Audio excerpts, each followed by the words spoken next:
पीरू शुरुआत करते हैं, फिर हमारा पैनल तैयार है और ट्रेड्स की शुरुआत करेंगे। आप सभी को गुड आफ्टरनून। गावा सर, बताइए इस वक्त का आपका trade. Good afternoon to you सभी पैनलिस्ट को भी गुड आफ्टरनून। सुबह से मुझे आईटी क्षेत्र अच्छा लग रहा था, तो अब मुझे आईटी क्षेत्र से अच्छा लग रहा है वो साइंट 1178 के आसपास ट्रेड कर रहा है। साइंट स्टॉप लगाएं करीब 1164 का, तो करीब 14 रुपए का स्टॉप है। First target is 1200 rupees. ये स्पिल ओवर ट्रेड बन सकता है, जो रिस्क रिवॉर्ड रेशियो भी फेवर है साइंट में। Okay, Cyient mid cap IT में 1178 पे अगर आप देखें तो आपका बाय कॉल है। मानस, गुड आफ्टरनून, आपका trade. Good afternoon Virendra ji. तो देखिए, मैनकाइंड फार्मा पे खरीदारी करने की राय रहेगी। इनवर्स रेजिस्टेंस पैटर्न का ब्रेकआउट है और 50 मूविंग एवरेज के ऊपर मैनकाइंड निकला है। आई थिंक यहाँ पर अभी भी करंट लेवल्स पे भी खरीदारी की जा सकती है। 2400 रुपए के टारगेट के लिए आपको खरीदारी करनी है। 2274 2274 का स्टॉप लॉस, 2400 रुपए का टारगेट, ये कैश लेवल्स है। 2300 वाला कॉल ऑप्शन ले सकते हैं। 64 रुपीज पे ट्रेड हो रहा है। 44 का स्टॉप लॉस लगा लीजिए 2300 वाले कॉल ऑप्शन में और 100 रुपए के टारगेट सेट करें। ओके, अब राजेश सातपुते के पास चला जाए। राजेश जी, गुड आफ्टरनून, बताइए आपकी ट्रेड। गुड आफ्टरनून जी, गुड आफ्टरनून एवरीवन। अनुज जी, देखिए मेरी नजर ओरेकल फाइनेंस के चार्ट के ऊपर है।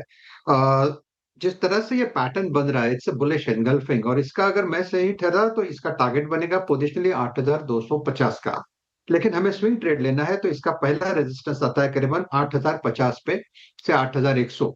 तो 8050 8100 के टारगेट के लिए ओएफएसएस बाय करें। स्टॉप लॉस होगा 7750 का। 100 पॉइंट का स्टॉप लॉस मेंटेन करना पड़ेगा ओएफएसएस में। ओरेकल फाइनेंशियल्स आपका बाय कॉल, अच्छी शॉर्ट कवरिंग, 1% ओवर शेड। विकास जी से चलते हैं, अगला प्रश्न उनकी स्टॉक्स को लेकर पूछते हैं। विकास जी, गुड आफ्टरनून, क्या पिक कर रहे हैं आप आज? Good afternoon Virendra ji. तो देखो, मेरा स्टॉक जो है जेएसडब्ल्यू स्टील है। यहाँ पे मुझे लगता है एक अच्छा मूव देखने मिल सकता है। कल थोड़ा सा प्रेशर में बिल्ड होते हुए देखने मिला था। 1170 का स्टॉप लॉस लगा के इसको बाय किया जा सकता है। 1240 के टारगेट मुझे लगता है यहाँ पे आते हुए देखने मिले। आज पूरे दिन में इंट्राडे में एक अच्छा पॉजिटिव साइड का मोमेंटम देखने मिला और मुझे लगता है वो कैरी करते हुए देखने मिलेगा। तो 1250 का टारगेट ऊपर आते हुए देखने मिलेगा। 1170 का स्टॉप लॉस रहेगी। ओके, आशीष कयाल जी के पास चला जाए। आशीष जी, गुड आफ्टरनून, बताइए आपकी ट्रेड। हाँ, देखिए आज सुबह से ही आईटी में काफी हलचल है और इंटेलेक्ट डिजाइन अरीना एक ऐसा स्टॉक है जहां पर एक मल्टीपल सपोर्ट जोन से रिवर्सल दिखा रहा है। वॉल्यूम्स आज के दिन में अच्छे खासे पिकअप होते हुए नजर आ रहे हैं, तो गुंजाइश है इंटेलेक्ट डिजाइन अरीना में एक अच्छा रुझान देखा जाए, यहाँ से अच्छा रिवर्सल ट्रेड मिल सकता है, बाय किया जा सकता है। टारगेट है 1040 का और स्टॉप लॉस यहाँ पर लगाना होगा 955 का। ओके, डायरेक्ट डिजाइन अरीना आपका बाय कॉल है। चलते हैं कि टेक्निकल कॉल्स का क्रम जो है वो पूरा हो गया और अब चलते हैं फंडामेंटल कॉल की तरफ।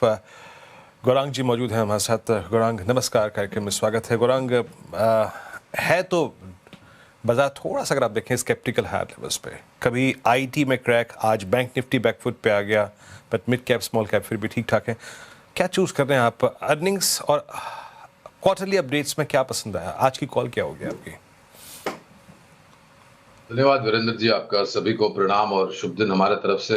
जो भी निवेश लायक रणनीति आज दोपहर इस कार्यक्रम में रखेंगे, ये बुनियादी तर्क के आधार पर हमारी फंडामेंटल रिसर्च टीम जो है उनके तरफ से, इसमें हमारी कंपनी जियोजेट अथवा मेरा किसी भी प्रकार का व्यक्तिगत निवेश नहीं है।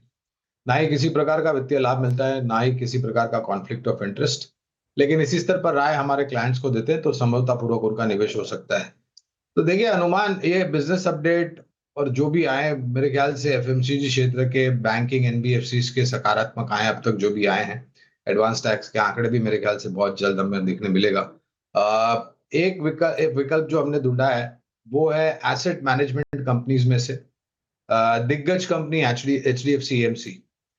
दूसरी तिमाही के नतीजे देखने के पश्चात, और अब क्योंकि तीसरी तिमाही के नतीजों का आगाज जो है वो मेरे ख्याल से अगले हफ्ते से हो जाएगा, अनुमान है कि जिस प्रकार से रुझान रहा है शेयर बाजार में और जिस प्रकार से लोगों की रुचि बढ़ी है, एचडीएफसी एएमसी एक विकल्प है लंबी अवधि के लिए।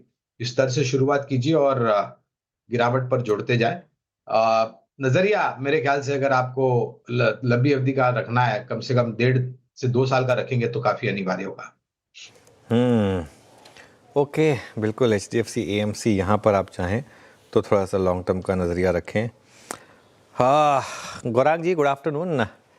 एएमसी तो ठीक है, ये बैंक को क्या हुआ है? मेरे ख्याल से जिस प्रकार से एचडीएफसी बैंक के जो बिजनेस अपडेट आए हैं अनुज भाई, मेरे 2 दिन पहले आए थे मेरे ख्याल से, अगर मेरी याददाश्त ठीक है तो। उसकी वजह से मेरे ख्याल से थोड़ी नीचे के तरफ के दायरे और बिकवाली, मेरे ख्याल से एफएनओ सेगमेंट में भी शॉर्ट बिल्टअप हुआ था, ऐसा मुझे सुनने में मिला था। लेकिन मैं ये छोटी मध्यम अवधि की बिल्कुल बात नहीं करूंगा अनुज भाई। देखिए, एक इतिहास रहा है एचडीएफसी बैंक का, और खास करके वो जब 2 महारथियों का विलय हुआ था तब तो नगाड़े और ढोल बज रहे थे बाजार में, एचडीएफसी लिमिटेड, एचडीएफसी बैंक विलय की बात को लेकर के, और फिर एक सुस्त कारोबार होता हुआ दिखा। लेकिन मैं मानता हूं कि एक सक्षम और मजबूत निजी क्षेत्र की दिग्गज बैंक है। मैनेजमेंट को लेकर के किसी भी प्रकार का प्रश्न चिन्ह नहीं है। खाली एक ही है, ये छोटी मध्यम अवधि में शायद थोड़ी बहुत परिस्थिति नकारात्मक हो सकती है। लंबी अवधि के लिए यहाँ पर भी हमारी खरीदारी की राय है अनुज भाई, एज अ डिस्क्लोजर। ओके, लंबी अवधि के लिए यहाँ पर भी खरीदारी की राय है। लेकिन चार्ट पे कैसा प्लेस्ड है ये स्टॉक? गाबा सर, एचडीएफसी बैंक 7% गिर चुका है पिछले कुछ दिनों में। यस, दुख तो हो रहा है, लेकिन टेक्निकली जो ब्रीच नहीं होना था लेवल, वो ब्रीच चुका, वो 980 हजार में। पता नहीं क्यों रेजिस्टेंस आ गया, लेकिन अब इसमें वीकनेस है। अब ट्रेड कर रहा है 948। क्या ये लो लेवल देखने को मिल सकते हैं? बिल्कुल। 925 भी पॉसिबल है, 900 भी पॉसिबल है।